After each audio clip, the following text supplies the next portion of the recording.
ჩინეთში საპატარძლომ თავისი საქმრო კინაღამ.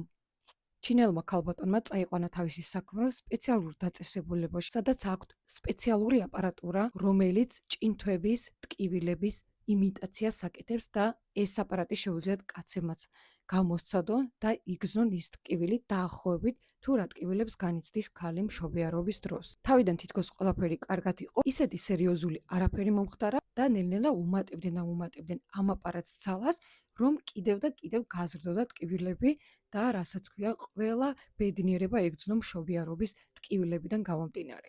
სამწუხაროდ, როდესაც ფაქტობრივად კულმინაციისკენ მივიდნენ და უკვე მერვე საფეხურის ტკივილები ჩაურთეს, რომელიც უკვე ბოლოს წინა ეტაპია, ეს კაცი გახდა ძალიან ცუდად, დაკარგა გონება და ძლივს მოასულიერეს იქვე მყოფმა მედპერსონალმა. საქმეში ჩაერთვნენ ამ ბიჭის მშობლები და ამ ქალბატონს, რომელმაც ეს ატრაქციონი თავის საქმროს მოუწყო, უჩივლეს პოლიციაში და ბრალი დასდეს იმაში, რომ მან ლამის მათი შვილი იმ ქვეყნად გაისტუმრა. როგორ მოგწონთ აი ესეთი გამოცდები მომავალი ქმრებისთვის?